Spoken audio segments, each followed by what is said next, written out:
শুকরিয়া এবং কৃতজ্ঞতা আদায় করা এই বিষয় কোরআনে কারীমে আল্লাহ রাব্বুল আলামিন ইরশাদ করেছেন ফাযকুরুনি আযকুরকুম ওয়াশকুরু লি ওয়ালা তাকফুরুন। আল্লাহ বলেছেন তোমরা আমার স্মরণ করো, তোমরা যদি আমার স্মরণ করো, আল্লাহ ওয়াদা করেছেন যে আল্লাহ তাআলা ফেরেশতাদের মধ্যে আমাদের আলোচনা করবেন, আমাদের স্মরণ করবেন। এটা আমাদের জন্য বিরাট বড় সম্মানের বিষয়।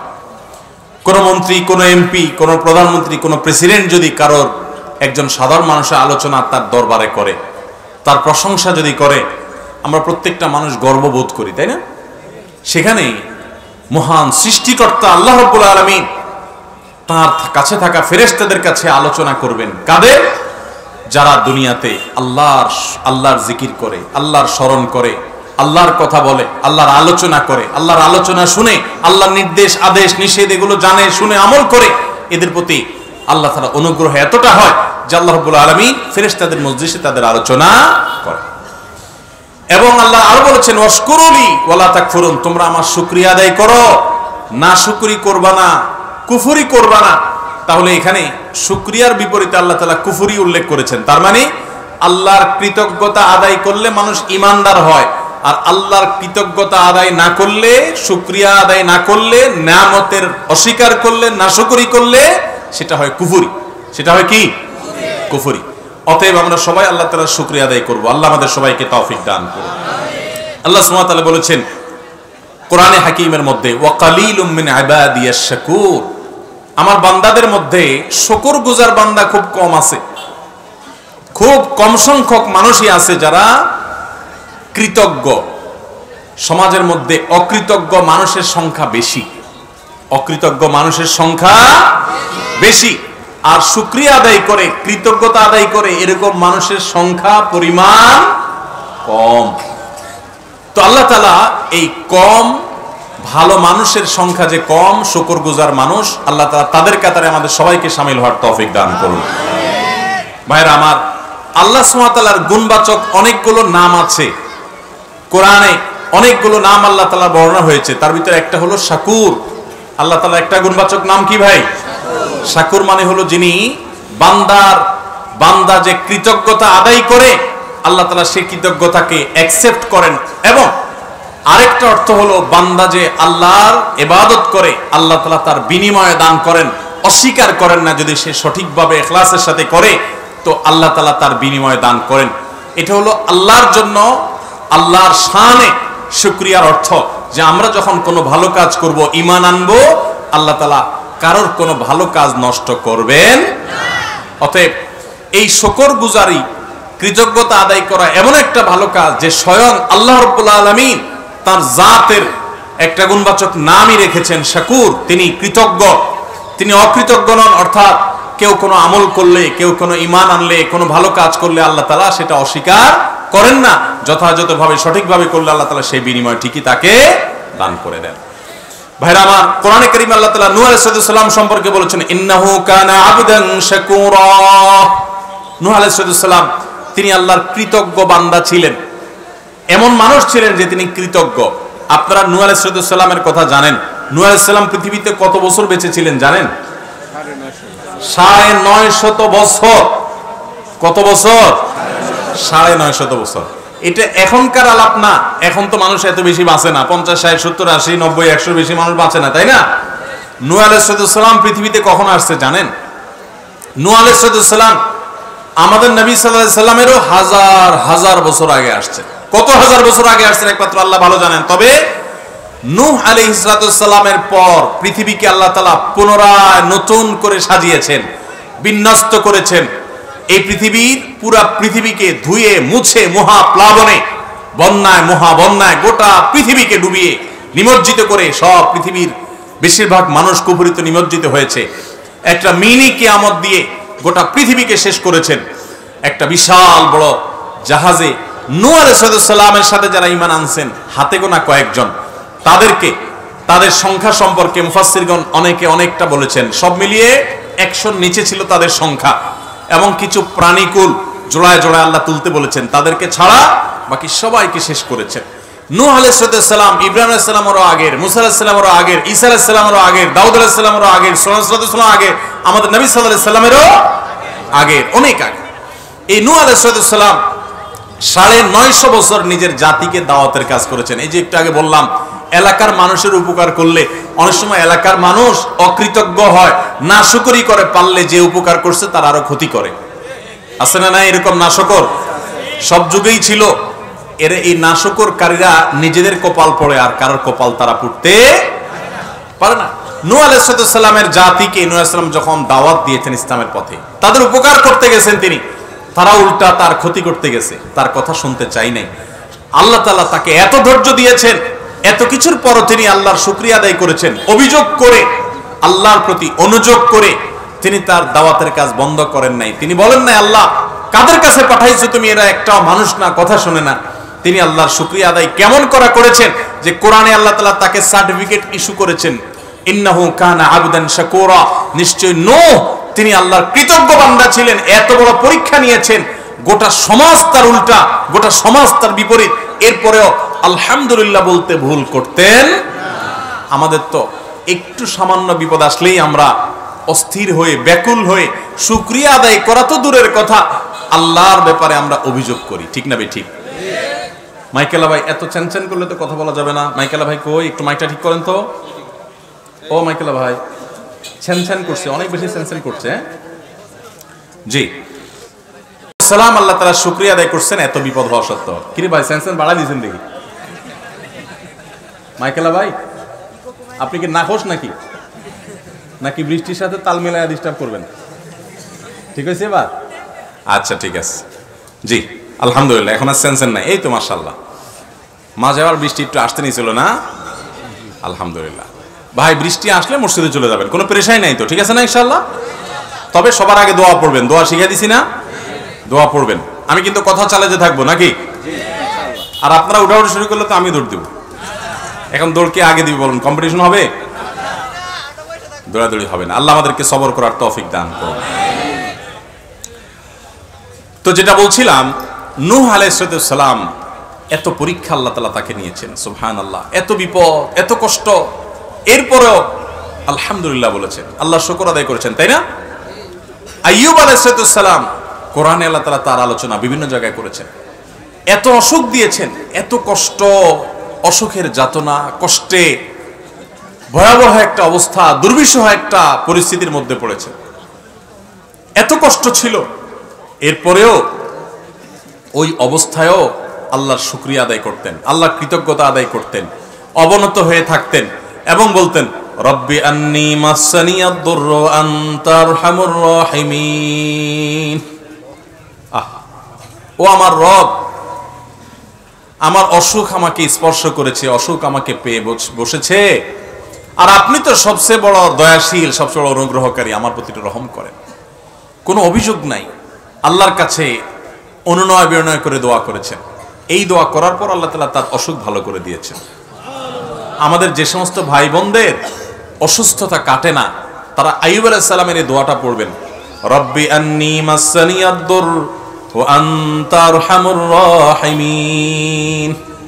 ও আমার রব, ও আমার পালনকর্তা, আমাকে অসুখে ধরেছে, আর আপনি তো সবচেয়ে বড় রহমশীল, সবচেয়ে বড় দয়ালু, সবচেয়ে বড় মায়ালু, আপনি তো অতিশয় দয়া করেন আল্লাহ, তার মানে আপনি আমার অসুস্থতা ভালো করে দেন। এই দোয়াটা আল্লাহর কাছে নিবেদন করবেন বিনয়ের সাথে, অভিযোগ না, অনুযোগ না, আল্লাহর কাছে শুকরিয়া আদায় করবেন, সবর করবেন। রব্বি আন্নী মাসসানিয়াদ দুররু ওয়া আনতা আরহামুর রাহিমিন। ভাইরা আমার, আল্লাহ তাআলা ইব্রাহিম আলাইহিস সালাম সম্পর্কে বলেছেন, শাকিরান লিআনউমি, শাকিরান লিআনউমি। কি সার্টিফিকেট আল্লাহর তরফ থেকে, সুবহানাল্লাহ। ইব্রাহিম আলাইহিস সালামের গোটা জীবনের দিকে যদি তাকান, কোরআন খোলেন শুরু থেকে শেষ পর্যন্ত, কোরআনের পাড়ায় পাড়ায়, কোরআনের সূরায় সূরায়, কোরআনের পাতায় পাতায়, কোরআনের পৃষ্ঠায় পৃষ্ঠায়, লাইনে লাইনে ইব্রাহিম আলাইহিস সালামের পরীক্ষার কথা আল্লাহ তাআলা কোরআনে কারীমে নিজেই বলেছেন, ওয়া ইয ইবতালা ইব্রাহিম রাব্বুহু বিকালিমাতিন ফাতাম্মাহুন। ইব্রাহিমকে তার রব আল্লাহ তাআলা কয়েকটা পরীক্ষা নিয়েছেন। তোমরা স্মরণ করো সেই সময়ের কথা, যে প্রত্যেকটা প্রত্যেকটা পরীক্ষায় তিনি উত্তীর্ণ হয়েছেন, একটা পরীক্ষায়ও ফেল কি পরীক্ষা ভাই! মানব ইতিহাসে কারোর কাছ থেকে এত কঠিন পরীক্ষা নেওয়া হয় নাই যত কঠিন পরীক্ষা নেওয়া হয়েছে আল্লাহ নবী ইব্রাহিম আলাইহিস সালামের কাছ থেকে। একেবারে শুরুতেই পরীক্ষা। নিজে হলেন তাওহীদবাদী, বাবা হলেন মূর্তি পূজারী। আছে না এরকম যে এলাকার মানুষ মূর্তি পূজা করে, কবর আর মাজার পূজা করে, আপনি তাওহীদের কথা বলেন, আপনি একা, তাদের দল ভারী। আছে না নাই? ইব্রাহিম আলাইহিস সালামের জীবনে এই বিপদ ভয়াবহ আকার ধারণ করেছে এবং তাকে অগ্নিকুণ্ডে নিক্ষেপ করা হয়েছে, আগুন জ্বালিয়ে সেখানে ফেলে দেওয়া হয়েছে। আল্লাহ তাআলা অলৌকিকভাবে বাঁচিয়েছেন। তাকে পাথর মেরে মেরে ফেলবে, নানাভাবে হত্যা করবে, হুমকি দেওয়া হয়েছে। শেষ পর্যন্ত নিজের জন্মভূমি, নিজের এলাকা, সেই ইরাকের সে অঞ্চল ছেড়ে তাকে চলে আসতে হয়েছে। এলাকায় থাকতেই পারেন নাই, ফিলিস্তিন বা মিশর হয়ে ফিলিস্তিন পর্যন্ত আসছেন। আল্লাহর আরেক পরীক্ষা, মাত্র ইসমাইল জন্মগ্রহণ করেছেন আলাইহিস সালাতু ওয়াস সালাম, আল্লাহর নির্দেশ হলো চলে যাও মক্কায়। খেয়াল করেন, ইব্রাহিম আলাইহিস সালামকে আল্লাহ তাআলা নির্দেশ করেছেন এই ছোট বাচ্চা, মা সহকারে বাচ্চার মা হাজরা এবং ইসমাইল দুজন আলাইহিস সালাতু ওয়াস সালামকে মক্কার জনমানব শূন্য পাহাড়ি এলাকায় নিয়ে রেখে আসো। ওই পাহাড়ি এলাকায় আপনি যদি 2-4 জন বন্ধু নিয়েও হাঁটেন, আপনি ভয়ে ভড়কে যাবেন, কারণ আশেপাশে কোনো মানুষজন ছিল না, শুধু পাহাড়, নীরব নিস্তব্ধ পাহাড়। সেখানে রেখে আসতে বলছে। ভাইরা আমার, কত কঠিন পরীক্ষা! আল্লাহর নির্দেশ পালন করার জন্য সেই ফিলিস্তিন থেকে মক্কায় নিয়ে আসলেন নিজের স্ত্রী আর ছোট দুধের বাচ্চাকে। যাদের আল্লাহ তাআলা দুধের বাচ্চা দিয়েছেন তারা জানেন সন্তানের মায়া কি জিনিস, তাই না? সন্তানের মায়া কি জিনিস।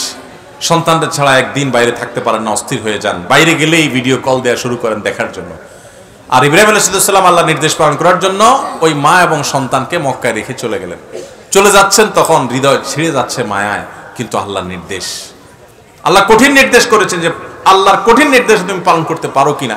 আল্লাহ সে পরীক্ষা নিয়েছেন তার কাছ থেকে, তিনি পরীক্ষা উত্তীর্ণ হয়েছেন, আল্লাহ নির্দেশ পালন করে চলে আসছেন। কোনো মানুষ নাই, এই বাচ্চার মার খাবারের কি ব্যবস্থা হবে। আল্লাহ তাদেরকে মেরে ফেলেন নাই, মক্কা তাদের মাধ্যমে আবাদ হয়েছে। মক্কা, আজ যে মক্কা নগরীতে আমরা যাচ্ছি, সেটির প্রতিষ্ঠা এবং আবাদ হয়েছে তাদের মাধ্যমে। যাই হোক, আরেকটা পরীক্ষা আল্লাহ নিয়েছেন। এই ইসমাইল আবার যখন একটু বড় হলেন, আলাইহিস সালাম পরে নবী হয়েছেন, তখন ইসমাইল তাকে স্বপ্নে যখন একটু কিশোর বয়সে আসছেন, বাপের সাথে কাজ করার যোগ্যতা হয়েছে, তখন আল্লাহ তাআলা ইব্রাহিম ইসলামকে নির্দেশ করলেন স্বপ্নে নিজের ছেলেকে কোরবানি করার। কঠিন নির্দেশ, সেই নির্দেশও পালন করার জন্য প্রস্তুত হয়ে চলে গেছেন, কিন্তু আল্লাহ তাআলা ছেলেকে জবে হইতে দেন নাই। আল্লাহ দরকার ছিল পরীক্ষা, আল্লাহ চেয়েছেন পরীক্ষা নিতে, পরীক্ষা হয়ে গেছে। ইব্রাহিম ইসলাম এত কঠিন পরীক্ষার মধ্যে সারাটা জীবন গেছে, সংগ্রাম সংগ্রাম সংগ্রাম, কঠিন বিপদ আপদে। এত কিছুর পরও আল্লাহ তাআলা নিজে সার্টিফিকেট দিচ্ছেন তিনি কি ছিলেন, শাকিরাল লিআনউমি, তিনি আল্লাহর সব নেয়ামতগুলোর প্রতি শুকর আদায় করতেন। সুবহানাল্লাহ।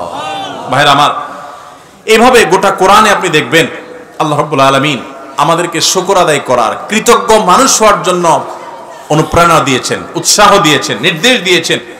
এবং কোরআনে কারিমে আল্লাহ তাআলা এও বলেছেন, লা ইন শাকারতুম লাযিদান্নাকুম, যদি তোমরা আমার শুকরিয়া আদায় করো, যা পাইছো এই পাওয়ার পর যদি শুকর আদায় করো, আল্লাহ বলেছেন নেয়ামত আমি বাড়ায় দিব। ওয়ালা ইন কাফারতুম ইন্না আযাবি লাশাদীদ, আর যদি আমার শুকরিয়া আদায় না করো, কুফরি করো, না শুকরি করো, তো মনে রাখবা আমার আযাব অত্যন্ত কঠিন, অত্যন্ত শক্ত। ভাইরা আমার, কোরআনে কারিমে বহু আয়াতে আল্লাহ রাব্বুল আলামিন এই শুকর সম্পর্কে বলেছেন। তায়াম্মুমের বিধিবিধান দিয়ে আল্লাহ তাআলা বলেছেন লাআল্লাকুম তাশকুরুন, তোমাদেরকে ওযু করতে না পারলে তায়াম্মুম বিকল্প ব্যবস্থা আল্লাহ তাআলা দিয়েছেন যেন তোমরা আল্লাহর শুকরিয়া আদায় করো। এবং আল্লাহ তাআলা বাতাস মানুষ উপকার দিয়েছেন, উপকারী বাতাস, সেটা বর্ণনা কোরআনে দেওয়ার পর বলেছেন লাআল্লাকুম তাশকুরুন, যাতে তোমরা সেই নিয়ামত পেয়ে আল্লাহর শুকর আদায় করো। এবং আল্লাহ রাব্বুল আলামিন কোরআনে কারিমে আমাদেরকে এই পৃথিবীকে বসবাসযোগ্য করে দিয়েছেন, সে বিষয়ে আলোচনা করার পর বলেছেন যে এত কিছু পাওয়ার পর কালিলাম মা তাশকুরুন, তোমাদের মধ্যে খুব অল্প সংখ্যক মানুষ আল্লাহর ইবাদত করে। নবী করিম সাল্লাল্লাহু আলাইহি সাল্লাম আল্লাহর কাছে দোয়া শিক্ষা দিয়েছেন আমাদেরকে, আল্লাহুম্মা আইন্নি আলা যিকরিকা ওয়া শুকরিকা ওয়া হুসনি ইবাদাতিক। প্রত্যেক নামাজের পরে, 5 ওয়াক্ত নামাজের পরে এই দোয়া পড়া সুন্নাত নবী সাল্লাল্লাহু আলাইহি সাল্লামের দোয়া। আল্লাহুম্মা আইন্নি আলা যিকরিকা ওয়া শুকরিক আল্লাহ আমি যেন আপনার জিকির করতে পারি, আল্লাহ আমি যেন আপনার শুকর করতে পারি, আপনি আমাকে সাহায্য করেন। ওয়া হুসনে ইবাদাতিক, এবং আপনার ইবাদত যেন সুন্দরভাবে করতে পারি সেই তৌফিক দান করেন। এই দোয়াটা সবসময় পড়বেন। আল্লাহুম্মা আইন্নি আলা যিকরিকা ওয়া শুকরিকা ওয়া হুসনি ইবাদাতিক। আমার সাথে বলেন, আল্লাহুম্মা আইন্নি আলা যিকরিকা ওয়া শুকরিকা ওয়া হুসনি ইবাদাতিক। এর অর্থ হলো, আল্লাহ ও আল্লাহ আপনি আমাকে আপনার যেন জিকির করতে পারি, আপনার যেন শুকর করতে পারি, আপনার জন্য ভালোভাবে ইবাদত করতে পারি, সুন্দরভাবে যেন ইবাদত করতে পারি, আল্লাহ সে তৌফিক দান করেন। তাহলে এই শুকরিয়া আদায় করার তৌফিক আল্লাহর কাছ থেকে নবী সাল্লাল্লাহু আলাইহি ওয়াসাল্লাম চেয়ে নিতেন। আল্লাহ আমাদের সবাইকে শুকরগুজার মানুষ হওয়ার তৌফিক দান করেন। ঈমানদার সুখে তো শুকর আদায় করবেই, দুঃখেও শুকর আদায়। আমাদের চরিত্র হলো, সুখ যখন আল্লাহ তাআলা দেন তখন আমরা আল্লাহর শুকর আদায় না করে নিজের ক্রেডিট জাহির করি, নিজের কৃতিত্ব জাহির করি। আছে না নাই? একটা লোক অনেক কষ্ট করে কিছু টাকা পয়সা কামাই করছে, কিছু ঘরবাড়ি হয়েছে, কিছু জমি জমা হয়েছে, ব্যবসা বাণিজ্য হয়েছে, বিদেশ গেছেন, অনেকদিন বিদেশ করার পর অনেক কিছু করতে পারছেন। যদি জিজ্ঞাসা করে কেউ, ভাই এত কিছু যে করছেন কেমনে, কিভাবে এত কিছু করলেন, তো অনেক লোক নিজের গল্প শোনানো শুরু করে। ভাই জানেন না, মাথার গাম পায়ে ফেলে আজ এই পর্যন্ত আসছি, এমনি এমনি আসি নাই ভাই। বলে কি বলে না? তার মানে আমি যা করছি, যা দেখছেন, এই সবগুলো আমার মাথার গাম পায়ের ফসল। আমার কথা হলো, ওরে ভাই তোমার চাইতে আরো বহু বেশি কষ্ট করা মানুষ রাস্তা রাস্তায় এখনো ঘুরতেছে, কিছু করতে পারে নাই। আছে না নাই? অনেক লোক আছে যে 2, 5, 10 বছর বিদেশ করার পর অনেক কিছু করে ফেলছেন। আরে ভাই আপনার চাইতে আরো বেশি দিন বিদেশ করার পর কিচ্ছু করতে পারে নাই এমন বহু লোক আছে না নাই? তাহলে শুধু পরিশ্রম দ্বারাই যদি হতো তাহলে তার কেন হলো না? একজন কৃতজ্ঞ ঈমানদার তিনি এভাবে বলবেন না, তিনি বলবেন এগুলো সব আমার আল্লাহর দান। বাংলাদেশের প্রথম সারির একজন ব্যবসায়ী 1, 2, 3 যদি আনেন তো 3-এর মধ্যে পড়বে, আমি নাম বললাম না। এরকম একটা শিল্প প্রতিষ্ঠান এর মালিক, এরকম একটা গ্রুপ অফ কোম্পানির মালিক, তার সাথে একবার একটা যে কোনো একটা বিষয় একটা মিটিং ছিল। তো একান্ত আলাপচারিতায় আমার সাথে মিটিংয়ে যারা ছিলেন এর ভিতরে এক ভাই বললেন যে আল্লাহ আপনাকে এত সম্পদ দিয়েছেন, শত শত হাজার হাজার কোটি টাকা, আপনার সারা দেশের ব্যবসার একটা বড় অংশ আপনি কন্ট্রোল করেন, বা আল্লাহ আপনাকে দিয়েছেন।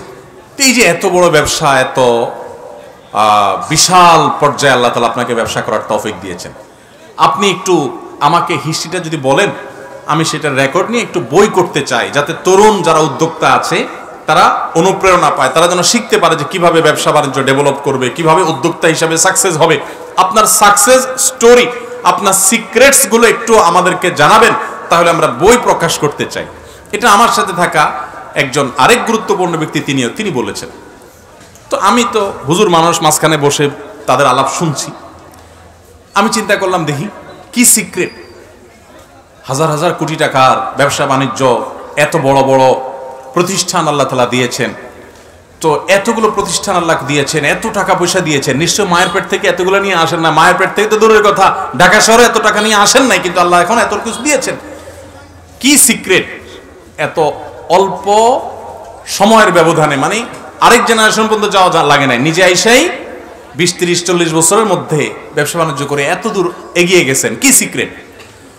তো ওই ব্যবসায়ী ভদ্রলোক তিনি জবাবে মুচকি হেসে দিয়ে বললেন, দেখেন সত্যি কথা বলতে কি, এই যা দেখছেন আমার চেষ্টা সাধনা ছিল, চেষ্টা তো কত মানুষই করে, মূলত আসল সিক্রেট হলো, আসল রহস্য হলো যে এই সব কিছু আল্লাহ তাআলা আমাকে অনুগ্রহ করে দিয়েছেন।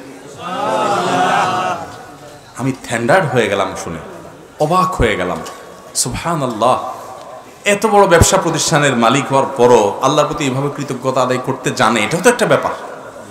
হ্যাঁ, বিশাল বড় হসপিটালের মালিক, বিশাল বড় প্রতিষ্ঠানের মালিক, নিশ্চয়ই আল্লাহ তাআলা তাকে সেই শুকরিয়া আদায় করার মানসিকতাটা দিয়েছেন। অন্তত আমার সামনে তো তাই হয়েছে। তো এই যে ঘটনা, এই ঘটনা থেকে আমি পরে বিভিন্ন সময় একান্ত আলাপচারিতা আমি বলি, নাম উল্লেখ করা ছাড়া বলি যে আল্লাহ সুবহানাহু ওয়া তাআলা মানুষকে যা দেন, মানুষের সেখানে নিজের ক্রেডিটের জাহির করা এটা হলো মূর্খতা, অজ্ঞানতা। মানুষ চেষ্টা করতেই পারে, কিন্তু দেওয়ার মালিক কে? আল্লাহ সুবহানাহু ওয়া তাআলা।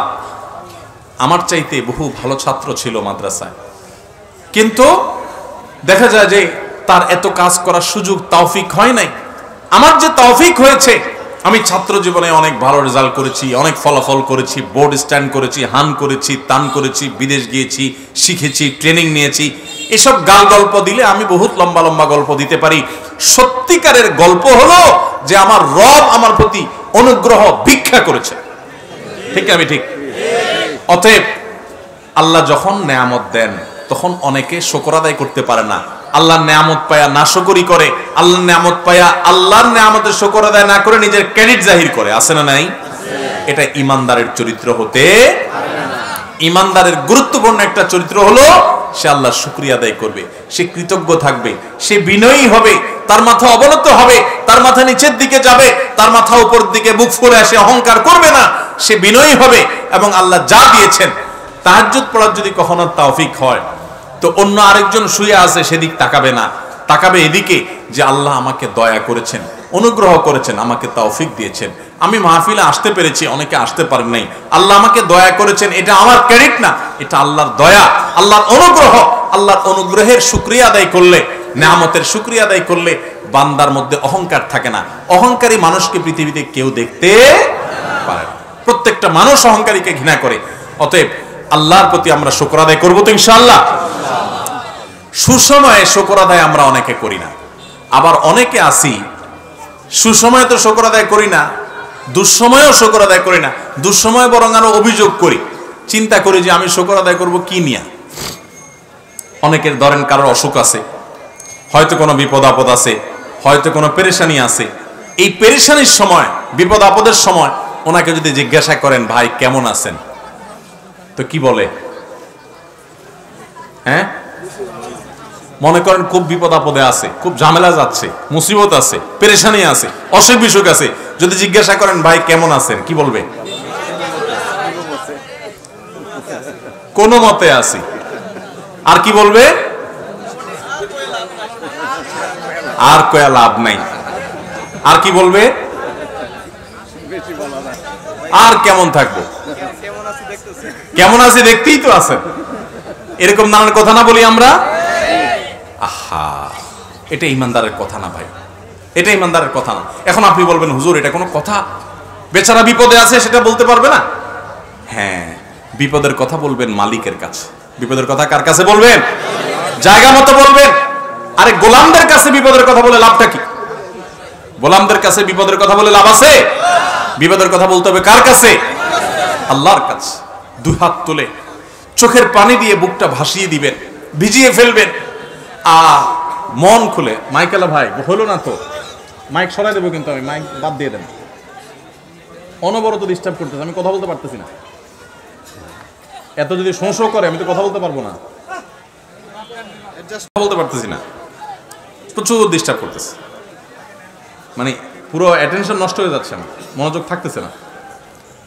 এরপর আপনি সাউন্ড কমাই দিলে তো আরেক মুসিবত। জি, তো ভাই যেটা বলছিলাম যে ইমানদার তার বিপদ আপদের কথা, তার কষ্টের কথা অবশ্যই বলবে, বলবে না মানে, না বললে মানুষ হালকা হবে কোত্থেকে। কিন্তু ভাই বিপদের কথা আল্লাহকে শোনাবেন। বিশ্বাস করেন, মানুষের কাছে বিপদের কথা বললে বিপদ কমবে না, বরং বিপদ আরো কিরকম বাড়বে। আমি বলি, কারোর কাছে নিজের কষ্টের কথা বললে মানুষের মন শান্তি পায় না, মন আরো অস্থির হয়।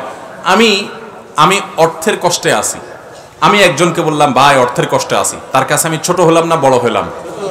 কারোর কাছে ছোট হইতে কারোর ভালো লাগে? কিন্তু আপনি যদি জায়গা মতো বলেন, মালিকের কাছে চোখের পানি ফেলে বলেন আল্লাহ আমি অনেক কষ্টে আছি, মালিক আপনি জানেন সবকিছু, আল্লাহ আপনি আমার প্রতি রহম করেন, আল্লাহ আপনি আমাকে ভিক্ষা দান করেন, আল্লাহ আপনি আমাকে অনুগ্রহ করেন। আপনি যদি আল্লাহর কাছে চোখের পানি ফেলে নিজের কষ্টের কথা বলেন, ভোর রাতে উঠে তাহাজ্জুদের সময়, আল্লাহর কসম করে বলছি, তালতলার ভাইরা, কসবার ভাইরা, আল্লাহর শপথ করে বলছি, আল্লাহর কাছে যদি বলতে পারেন দেখবেন সাথে সাথে বলে শেষ করবেন, চোখের পানি ফেলে একটু সিজদায় গিয়ে একটু দোয়া ভালো করে একটু কাঁদতে কাঁদতে বলেন, যেমনে পারেন নিজের ভাষা একটু আল্লাহর কাছে খুলে বলেন। বলার পর দেখবেন নিজের মনটা অনেক হালকা হয়ে গেছে। যাদের জীবনে এই অভিজ্ঞতা নাই, সালহাতু সঙ্গে বুদি দিল খারাস আজমুদে এক জামানা খাকে বাস। বহুকাল পাথর হয়েছিলে, কিছু সময় একটু মাটি হয়ে দেখো ভাই, একটু মাটি হয়ে দেখো, একটু মাটি হয়ে দেখো, আল্লাহর কাছে একটু বিনম্র হয়ে দেখো, আল্লাহর কাছে একটু ছোট হয়ে দেখো, একটু চোখের পানি ফেলো ভাই। একদিন একটু ভোর রাতে উঠো, ও যুবক ভাই আমার, তাহাজ্জুদ পড়ে একটু দুহাত তুলে আধা ঘন্টা ধরে একটু কাঁদো আল্লাহর কাছে। আল্লাহ, আমার চাকরি হচ্ছে না, দাঁড়ে দাঁড়ে ঘুরছে, আল্লাহ হচ্ছে না, তোমার কাছে অসম্ভব বলতে কিচ্ছু নেই। তুমি যদি জীবনের শেষ মুহূর্ত পর্যন্ত চাকরি না দাও, তোমার ব্যাপারে আমার কোনো অভিযোগ নাই মালিক, কিন্তু আমি তোমার কাছে রহমত চাই, দয়া চাই, অনুগ্রহ চাই। আল্লাহ, আমাকে অমুক কষ্ট দিয়েছে, আমি কারোর কাছে শোনাতে চাই না, আল্লাহ তোমার কাছে বলে রাখলাম, তুমি আমার মনকে শান্তি দাও। ভাইরা, আল্লাহর কাছে এভাবে যদি খুলে খুলে কথা বলেন না, আপনি দেখবেন কথা বলার পর আপনার মনটা হালকা হয়ে গেছে, অনেক শান্তি লাগছে, দেখবেন অনেক বেশি ভরসা পাবেন, অনেক বেশি আস্থা পাবেন। আল্লাহ শপথ করে বলছি, পরীক্ষা হলেও, পরীক্ষা করে হলেও আল্লাহর কাছে নিজের অভিযোগগুলো বলার অভ্যাস গড়ে তোলেন, চেষ্টা করেন। তাহাজ্জুদে পড়ে, তাহাজ্জুদে উঠতে পারেন না, দিনের বেলায় রাতের বেলা 2 রাকাত নফল নামাজ পড়ে কোন একটা কোনায় দাঁড়িয়ে বসে দুহাত তুলে আল্লাহর কাছে একটু চোখের পানি ফেলেন, একটু চাইতে থাকেন।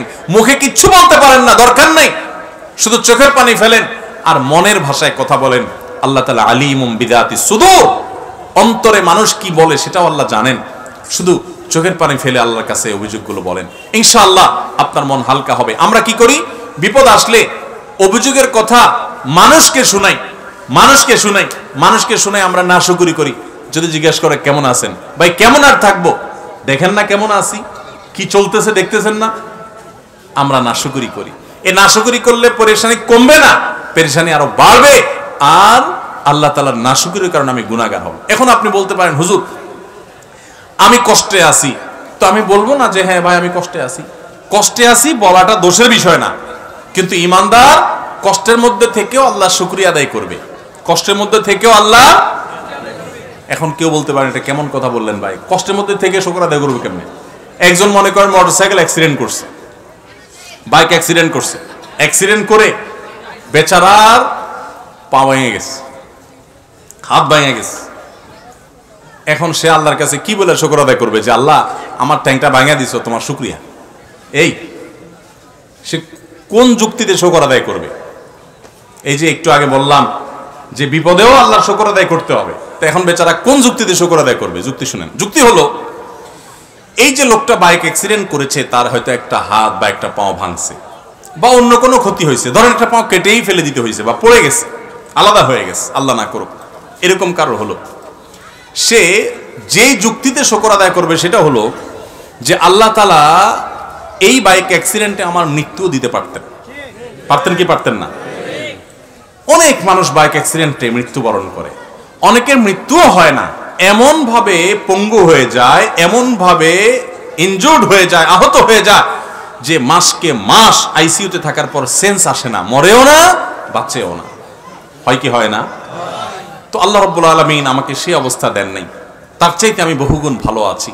অন্তত সেই দিকে তাকিয়ে ইমানদার বলবে আলহামদুলিল্লাহ, আমার একটা পাও ভাঙছে, আল্লাহ আমাকে তো জীবিত রাখছেন, আমার একটা পাও ভাঙছে, আর একটা পাও তো আল্লাহ ভালো রেখেছেন, আমার এই বিপদটা হয়েছে, অমুকটা তো হয় নাই। এরকম যখন চিন্তা করবেন তখন নগদ একটা লাভ হবে কি জানেন? একেবারে নগদ লাভ হবে।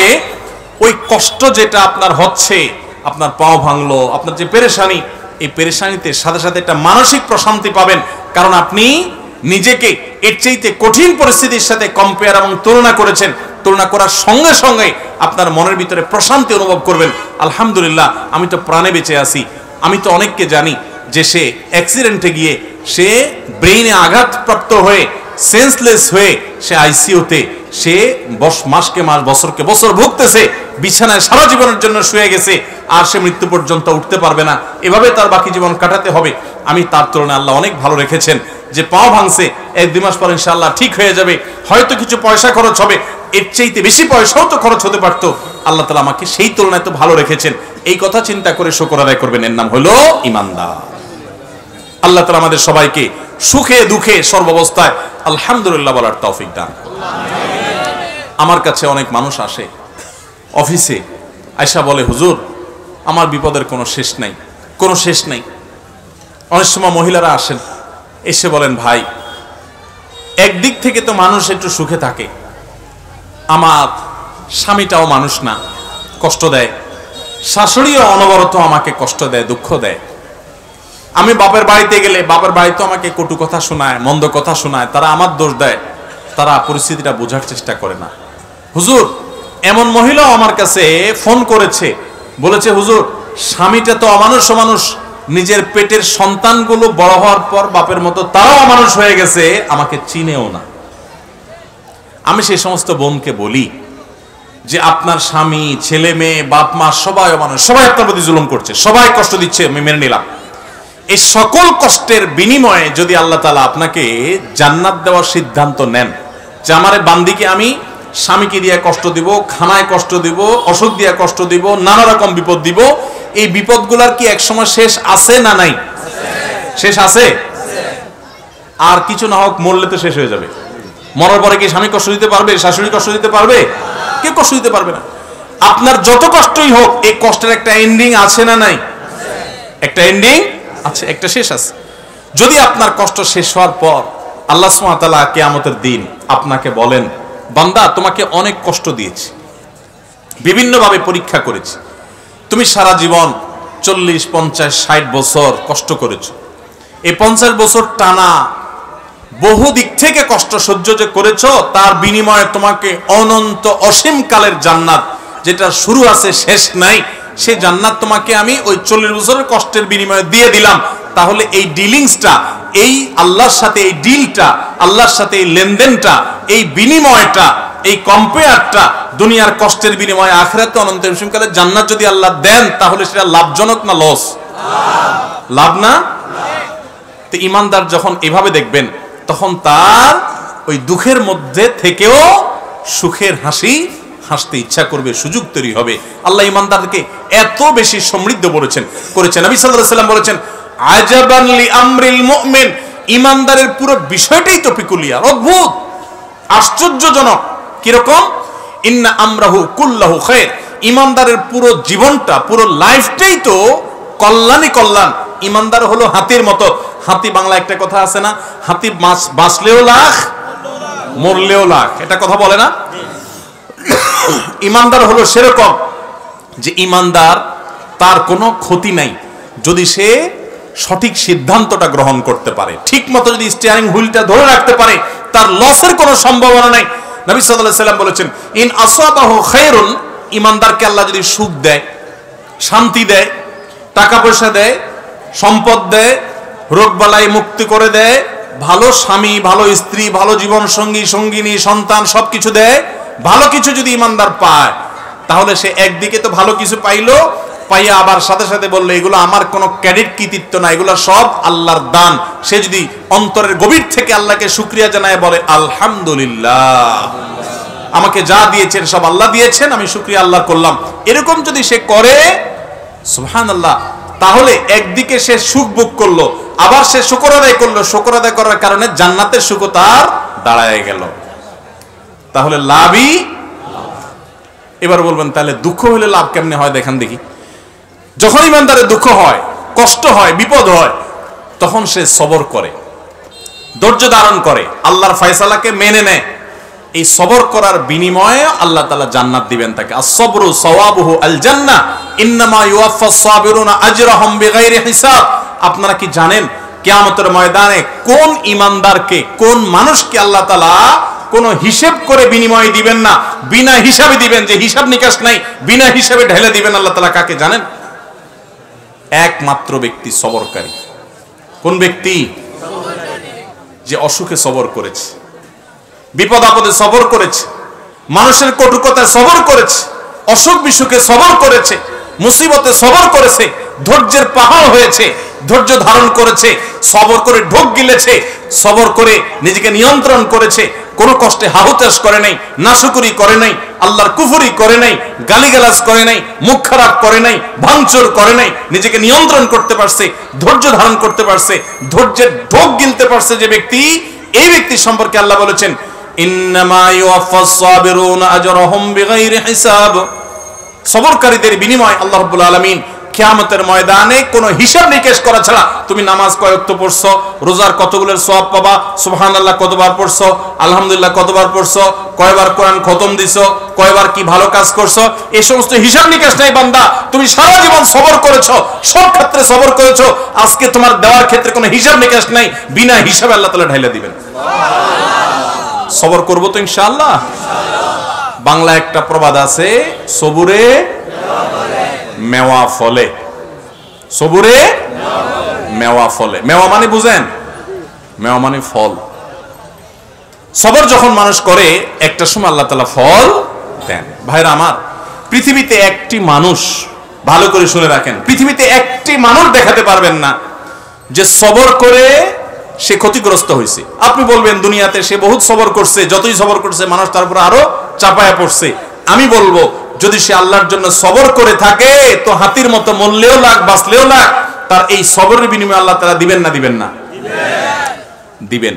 আর বেশিরভাগ ব্যক্তি সবরের ফলাফল দুনিয়াতেই দেখে যায়। ভাইরা আমার, আর যে সবর করে না, আপনার ধরেন একটা অসুখ বিসুখ হয়েছে, আপনি এখন গালিগালাজ করলেন, হ্যাঁ, আপনার একটা বিপদ হয়েছে, আপনি আল্লাহকে, ফেরেশতাদেরকে, আশপাশে মানুষদেরকে গালিগালাজ করলেন, মুখ খারাপ করলেন, ভাঙচুর করলেন, তাতে কি আপনার বিপদটা দূর হয়ে যাবে? আমার কথা কি বুঝতেছেন? কোন একটা পেরেশানি আসলো, ভাঙচুর করলেন, অস্থির হয়ে গেলেন, জামা কাপড় ছিঁড়লেন। অনেকে আছে নিজের আত্মীয় স্বজন মারা গেলে ধৈর্য ধারণ করতে পারে না। আমি নিজে কানে শুনেছি এরকম অনেকে, নিজের নাতি মারা গেছে, ছেলেটা মারা গেছে, তো বলে আজরায়েলে কি চোখ খাইছে, আর মানুষ দেখলো না, আমার নাতিটারানি দেখলো, একটা মাত্র দিছে আল্লাহ তাআলা, বংশের মধ্যে ওইটাই আল্লাহ তাআলা নিয়ে গেল। এরকম অনেকে বলে কি বলে না? কুফরি, ঈমান চলে যাওয়ার মতো কথা। আল্লাহ রাব্বুল আলামিন দিয়াও পরীক্ষা করেন, নিয়াও পরীক্ষা করেন। দেওয়ার পরও মনটাকে ছোট করে আল্লাহর দিকে শুকরিয়া আদায় করে নিজে অবনত থাকা, এটা হলো পরীক্ষা জেতার পথ। আর আল্লাহ যখন নিয়ে যান তখন সবর করে ঢোক গিলতে পারা, এটা হলো সবর। আল্লাহ আমাদের সবাইকে তৌফিক দান করুন। আমরা সবর সবাই করি। কখন করি? মনে করেন মসজিদ থেকে বাইরে দেখেন জুতাটা নাই, মোবাইলটা ভুলে উজুখানা ধুইয়া মসজিদে ঢুকছেন, এসে দেখেন মাত্র নামাজ পড়ে আসছেন, টুপিটা মাত্র খুলছেন, এখন দেখেন মোবাইলটা নাই, জুতাটা নাই। এবার চোরের মা বাপ, 14 গোষ্ঠী, চাচা চাচি, নানা দাদা যা আছে একটা একটা করে লিস্ট তালিকা ধরে গালিগালাজ করলেন। করে টোরে যখন দেখছেন হ্যাঁ গালিগালাজ করে তো লাভ নাই, চোর তো নিয়ে পালাইছে। এবার আর যখন কিছু করার নাই, গালিগালাজ করে টোরে মাথা যখন একটু ঠান্ডা হয়েছে, এবার বলতেছেন যাক আল্লাহ ভরসা, সবর করি, আর কি করব, আছে না নাই? সব গালিগালাজ দিয়া সাইরা এরপরে যখন দেখছেন হ্যাঁ হ্যাঁ গালিগালাজ তো দিলাম, লাভ তো হলো না, মোবাইল তো পাই নাই, বেটা তো নিয়ে পালাইছে। এবার আমরা শেষে বলি কি, যাক কি আর করা, আল্লাহ ভরসা। আরে চোর মোবাইল নিছে, আমার কপাল নিতে পারে নাই, থাক সবর করলাম। এটার নাম কি সবর? নবী করিম সাল্লাল্লাহু আলাইহি ওয়াসাল্লাম বলেছেন ইন্নামাস সাবরু ইনদাস সাদমাতিল উলা। প্রথম ধাক্কা যখন আসবে, হঠাৎ করে শুনলেন বাপ মারা গেছেন, মা মারা গেছেন, ছেলেটা মারা গেছেন, অ্যাক্সিডেন্ট হয়েছে, বড় বিপদ হয়েছে, ওই সময় যদি নিজেকে ধরে রাখতে পারেন, দাঁত খিচে না আমার মুখ দিয়ে কোনো খারাপ কথা বের হবে না, আমার আল্লাহ আমার পরীক্ষা নিচ্ছেন, আমি সবর করব, যদি নিজেকে নিয়ন্ত্রণ করতে পারেন, এর নাম হলো সবর। গালিগালাজ করে আর সব শেষ করে এরপরে বললেন যা কি আর করা, সবর করলাম, তো এর নাম সবর না, এর নাম 2 নাম্বারই। কথা কি বুঝতে পারছেন? অনেকেই আছে দেখবেন বাসায় গিয়া হয়তো কোনো একটা জিনিস উল্টাপাল্টা দেখছে, আচার বিচার ভাঙচুর করে এরপরে একাকার করে যখন দেখছে মাথাটা একটু ঠান্ডা হয়ে আসছে, এবার কয় যাক যা হয়েছে হয়েছে, যাক ভুলে যাও, আল্লাহ ভরসা, সবর করলাম, কি আর করা, আছে না নাই? এই 2 নাম্বারের নাম সবর। আল্লাহ তাআলা আমাদের সবাইকে সবর করার তৌফিক দান করুন। সবরের ওয়াজ করা যত সোজা, সবর করা কিন্তু এত, বসাই দিলে আপনিও বহুত কথা বলতে পারবেন, কিন্তু ওই ঠেলায় যখন পড়বেন, বিপদে যখন পড়বেন, কঠিন পরিস্থিতির মুখে দাঁড়িয়ে বিপদের মধ্যেও হাসতে পারা, এটা খুব সহজ কথা না ভাই। শত শতবার কোরআন খতম দেওয়া সহজ, হাজার হাজার রাকাত নফল নামাজ পড়া সহজ, শত শতবার দিন নফল রোজা রাখা সহজ, হাজার হাজার লক্ষ লক্ষ কোটি কোটি টাকা দান করাও সহজ। মহা কঠিন সময়ে নিজেকে নিয়ন্ত্রণ করে সবর করতে পারা, এটা এত সহজ? ও আরশে আজিমের মালিক, আপনি আমাকে, আমার ভাই বোনদেরকে, আমাদের সবাইকে আল্লাহ আপনি সবর করার তৌফিক দান করেন, সবরকারীদের কাতারে শামিল করে দেন মালিক, ধৈর্যের পাহাড় হওয়ার তৌফিক দান করেন। আমি জীবনে কিছু সবরকারী মানুষ দেখেছি, কিছু মানুষ দেখেছি। আমেরিকাতে এক আল্লাহর বান্দি বাংলাদেশি এই কিছুদিন আগে মারা গেছেন। ওনার অনেক কথা শুনেছি অন্যদের কাছে, এবং বিভিন্ন সময় বিভিন্ন ডোনেশন করতেন, বিভিন্ন বিষয়ে যোগাযোগ করতেন। এত বিপদ আপদের মধ্য দিয়ে একটা মানুষের জীবন পার হইতে পারে যেটা কল্পনা করলেও আমরা কল্পনা আনতে পারবো না যে বিপদ আপদ কত ভাবে হতে পারে। শুরুতেই স্বামী অমানুষ, তালাক দিয়ে দিয়েছে, এরপর সারাটা জীবন ভুগছেন ক্যান্সারের মতো রোগে, সেটাতেও পা কেটে ফেলে দিতে হয়েছে, এরপরে একটা একটা করে কয়েকটা অঙ্গ কেটে ফেলে দিতে হয়েছে, বিছানার শয্যাশায়ী। এরপরও আল্লাহর বান্দের মুখে কখনো অভিযোগ ছিল না। তিনি বলতেন, আমার মালিক আমার উপর খুশি আছে কিনা, আমার টেনশন সেটা, হাত যাক, পাও যাক, মাথা যাক, শরীর যাক, জীবন যাক, এটা আমার ইস্যু না। যত কষ্ট হয় আপনারা আমার জন্য দোয়া করবেন, আমি যেন সবরটা করতে পারি। ঈর্ষা হয়। আমি চিন্তা করলাম, সুবহানাল্লাহ, অনেক লম্বা লম্বা ওয়াজ তো করা অনেক সহজ, এই মহিলার মতো এরকম সবরের পাহাড় হতে পারা তো কঠিন কাজ। আল্লাহর কত প্রিয় বান্দি হলে আল্লাহ তাকে এতটুকু তৌফিক দিয়েছেন। কোরআনে কারিমে আল্লাহ রাব্বুল আলামিন আল্লাহর কাছে সবর চাওয়ার শিক্ষা পর্যন্ত আমাদেরকে দিয়েছেন। আল্লাহ আমাদের সবাইকে সেরকম সবর করার তৌফিক দান করুন। আমাদের সবরের অবস্থা কি জানেন? পত্রিকায় কয়দিন পর পর দেখি বিয়ে বাড়িতে চিংড়ি মাছের সাইজ ছোট, সেজন্য 3 জন নাই। শুনেন না আপনারা? হ্যাঁ, দই নিয়ে একজন মারা গেছে বলে। আবার ওয়াজ করতেছি ব্রাহ্মণবাড়িয়ার মাটিতে বসে। আপনারা মন খারাপ করেন না, ব্রাহ্মণবাড়িয়া না, এই ব্যাপারে গোটা বাংলাদেশের সব জায়গার মানুষই কম বেশি আমরা বেসবর।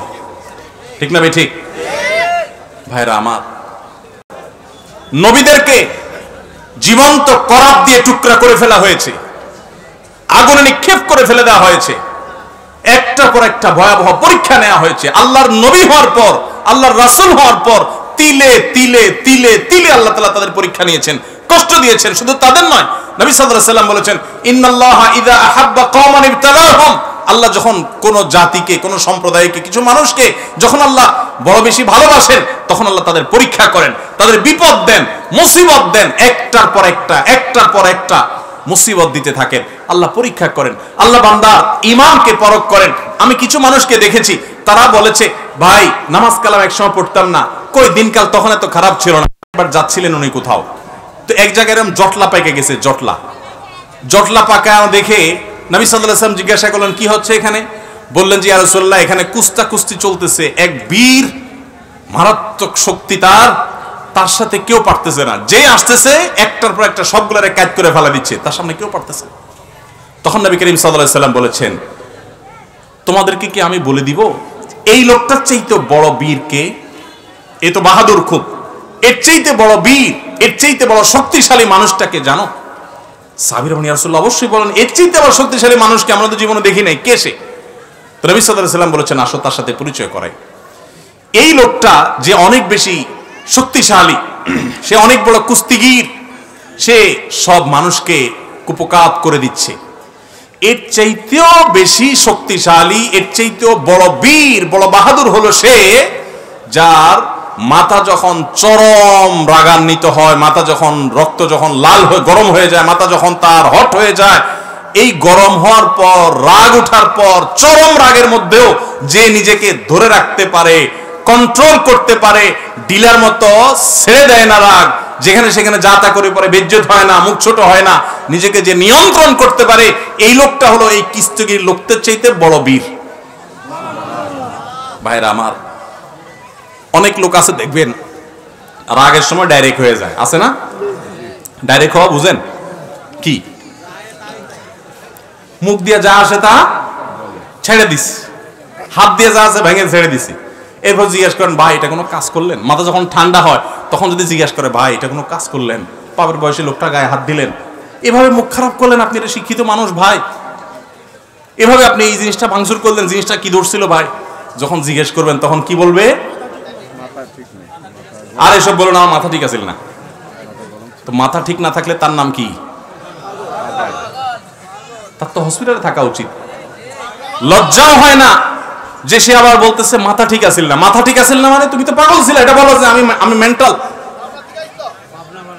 ভাইরা আমার, এইরকম মেন্টাল মানুষ আমাদের সমাজে ভরা, ঠিক না ভাই? ঠিক, সমাজে ভরা।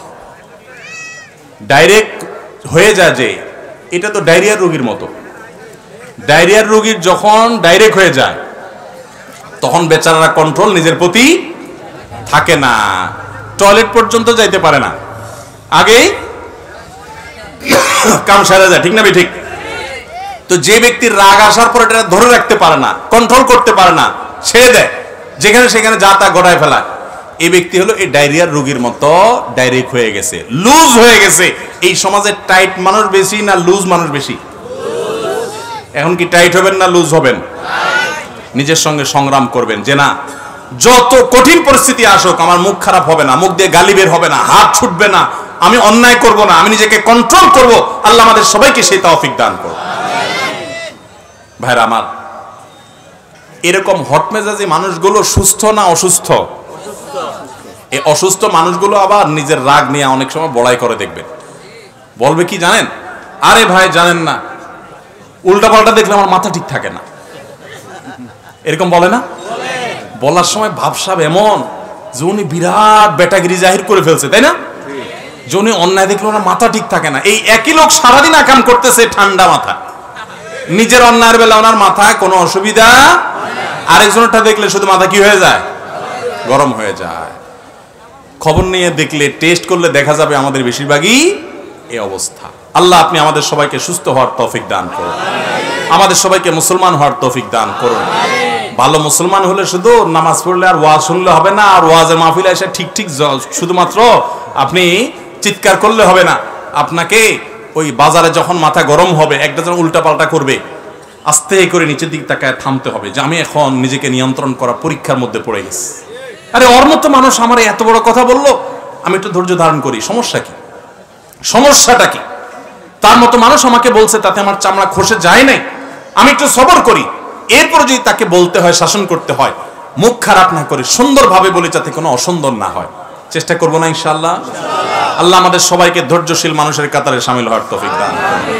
অনেক বদমেজাজ, ধৈর্য সবর নাই, নামাজ এক গাদা পড়েন, তাসবিহ অনেকগুলো করেন, এই লোকের চাইতে ফরজ আমলগুলো করেন, কবিরা গুনাহ থেকে বাঁচেন, রাগের সময় নিজেকে কন্ট্রোল করতে পারেন, এই লোকের মর্যাদা আল্লাহর কাছে অনেক গুণ বেশি। সবর করবো তো ইনশাআল্লাহ। ভাইরা আমার, শুকরের আলোচনা করতে গিয়া এই সবরের কথা আসছে এবং সেখান থেকে রাগ নিয়ন্ত্রণের কথা আসছে। আল্লাহ তাআলা আমাদের সবাইকে শুকরগুজার মানুষ হওয়ার তৌফিক দান করুন। তো বলছিলাম যে আল্লাহ যদি কষ্টের মধ্যে রাখেন তখন সবর করতে পারা, এটা হলো শুকরিয়ার পথ এবং পদ্ধতি, যে আমি সবর করব নিজেকে এবং শুকর আদায় করব। আল্লাহ তুমি যে অবস্থা রেখেছো সেই অবস্থায় আমি শুকরিয়া আদায় করব। অনেক লোক আছে, আমার কাছে একজনে প্রশ্ন করেছে, ভাই আমার জীবনে আমি যা চাই তার উল্টাটা হয়, কোনোদিন আমি আল্লাহর কাছে কিছু চাইছি আর হয়েছে এটা হয় নাই ভাই। চাকরি চাইছি রাস্তা রাস্তা করছি, হয় নাই ভাই। বিয়ে করতে গেছি, যেখানে গেছি ওখানেই না বাধা আসছে। আমার জীবনে ভাই কেন এরকম বলেন তো? আমার কাছে প্রশ্ন দিস। তো আমি বললাম, ভাই আপনি যে সত্য কথা বলেন না, একটা ডাহা মিথ্যা কথা বলছেন, প্রমাণ আমার হাতে। কিরকম প্রমাণ? আমি বললাম, এই যে আপনি প্রশ্ন দিছেন, আমার লাইভ প্রশ্নোত্তর অনুষ্ঠানে শুক্রবার রাতে যেটা হয় 8টায়, আমার এই লাইভ অনুষ্ঠানে কোন সপ্তাহে মাসে 25 থেকে 30,000 প্রশ্ন আসে। 30,000 প্রশ্ন আসে 1 ঘন্টায়। আমি উত্তর দিতে পারি 60, 70, 80, 90, বড় জোর 100টা দেওয়া যায় না। 1 ঘন্টায় কয়টা প্রশ্ন উত্তর দেওয়া যায়? প্রশ্ন আসে 25-30 হাজার, কখনো কখনো এভারেজে তো 15-20 হাজার সব সময় আসে। তো আমি বললাম যে 25-30 হাজার মানুষের কমেন্ট থেকে আপনার কমেন্টটা আমার চোখে পড়ছে, আল্লাহ ফালাইছেন, আমি সেটা পড়ছি, তাহলে আপনি তো সবচেয়ে সাকসেস মানুষ আমি দেখতেছি। আপনি একটু আগে বললেন, আপনার প্রশ্নের মধ্যে আপনি লিখলেন যে ভাই আমি জীবনে যা চাই জীবনে তার উল্টাটা হয়, আমার কথা কোনোদিন পূরণ হয় না।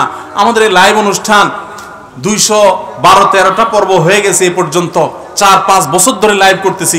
এমন বহু লোক আছে যে 4-5 বছর ধরে চেষ্টা করে, বেচারা প্রশ্ন আমার চোখে আসে নাই, বৃষ্টির মতো প্রশ্ন আসতে থাকে ফেসবুকে, নিতে পারি না। আপনার প্রশ্নটা আমার কাছে আসছে, ধরা পড়ছে, আমি পড়তেছি, উত্তর দিতেছি। আপনি তো সৌভাগ্যবান মানুষ ভাই।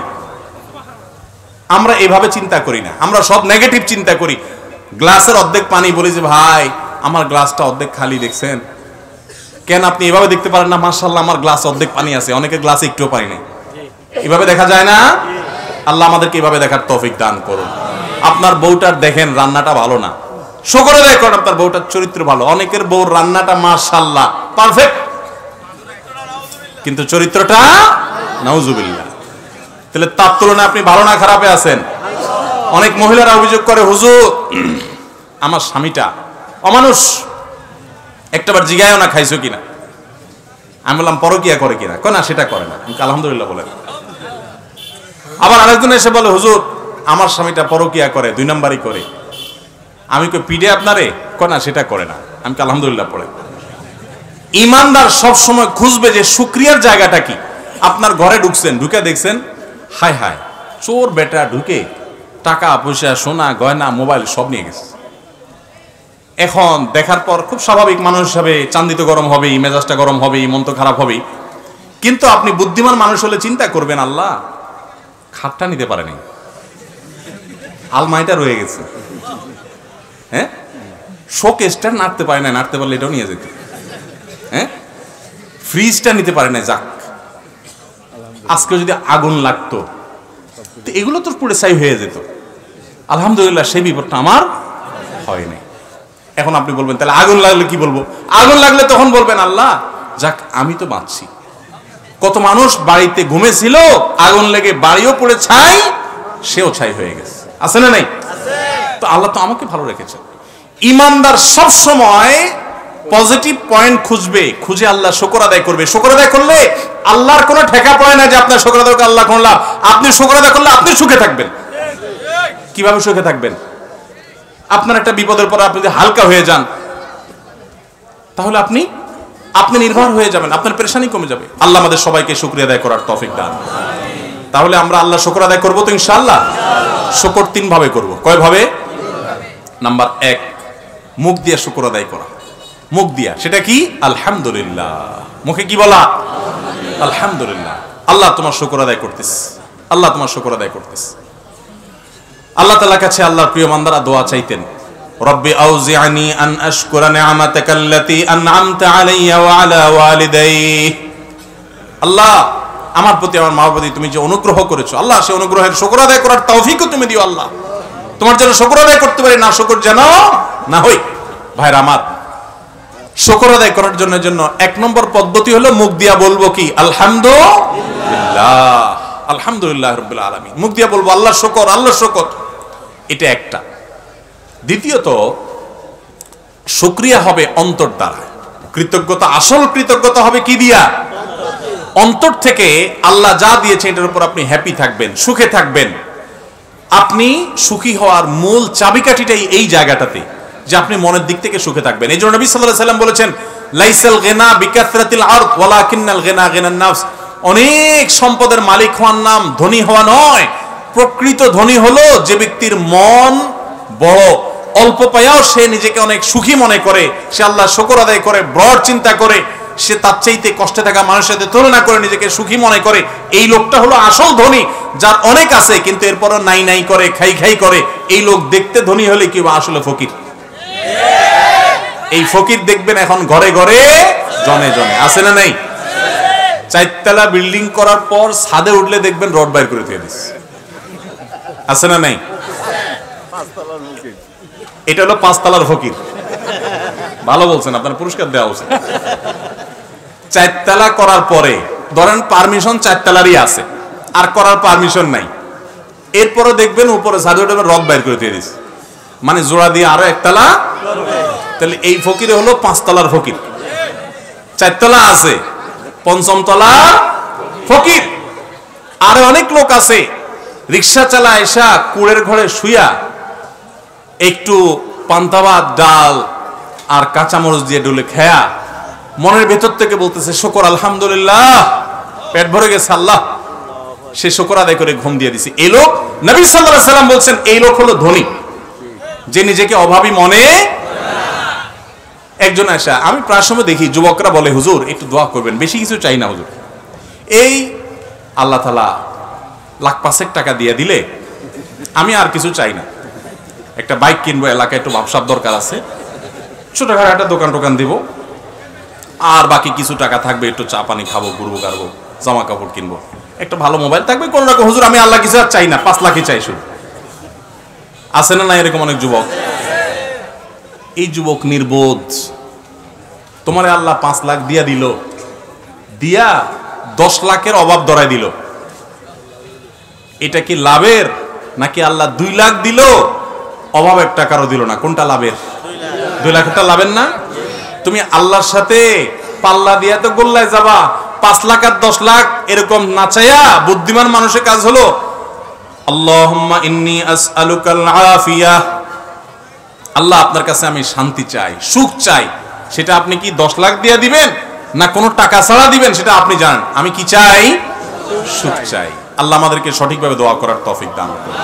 তাহলে ভাইরা, সম্পদ অর্জন করার নাম ধনী হওয়া নয়, ধনী হওয়া হলো মনের দিক থেকে নিজেকে কি মনে করার নাম? সুখী মনে করার নাম, যে আমি যেহালে আছি এভাবে সুখী।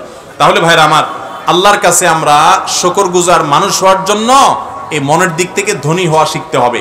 যত কষ্টে থাকেন, আপনার চেয়ে আরো কষ্টে থাকা মানুষের দিকে তাকায়া সবর করবেন, ঢোক গিলবেন, সবরে মেওয়া ফলবেই ফলবে, আজ হোক আর 2 দিন। এমনকি জীবদ্দশায় যদি না ফেলে, ইমানদারের তো হারাবার কিছু নেই, জান্নাত এবং আখিরাত আছে। আল্লাহ তাআলা এখানকার প্রত্যেকটা কষ্টের বিনিময় হিসেব করে করে যদি আপনি সবর করতে পারেন, তাহলে আল্লাহ আখিরাতে দিবেন। আর যদি গালিগালাজ করে শেষ করে বলেন যে যা কি আর করা, সবর করলাম, তো এই 2 নম্বর সবরের কোনো বিনিময় পাওয়া যাবে না। আল্লাহ আমাদের সবাইকে শুকর আদায় করার তৌফিক দান করুন। এই শুকর আদায়ের মধ্যে আবার কিছু মানুষ আছে দেখবেন আল্লাহ শুকর খুব জোর করে আদায় করে, মাশাআল্লাহ, এটা তো ভালো, কিন্তু বান্দার শুকর আদায় করে না। কথা বুঝছেন? আল্লাহরও শুকর আদায় করতে হবে, আবার বান্দারও শুকর আদায় কিভাবে সেটা? ধরেন আল্লাহ তাআলা আপনাকে অনেক সম্পদ করার তৌফিক দিয়েছেন, পড়ালেখা করে অনেক কিছু করতে পারছেন, যাই হোক কিছু একটা হয়েছে, আপনি তো প্রথম আল্লাহর শুকর আদায় করবেন, আল্লাহ তৌফিক দিয়েছেন সেজন্য, কিন্তু পাশাপাশি এই এতদূর যাওয়ার পেছনে যদি কারোর অবদান থাকে, তাহলে সেটাও স্বীকার করতে হবে যে এটা আল্লাহ আমাকে দিয়েছেন, অমুক আমাকে সাহায্য করছেন, তার উসিলা ছিল, তার চেষ্টা ছিল, আমি তার নেয়ামতের শুকরিয়া আদায় করি, এটা আপনাকে মুখে স্বীকার করতে হবে।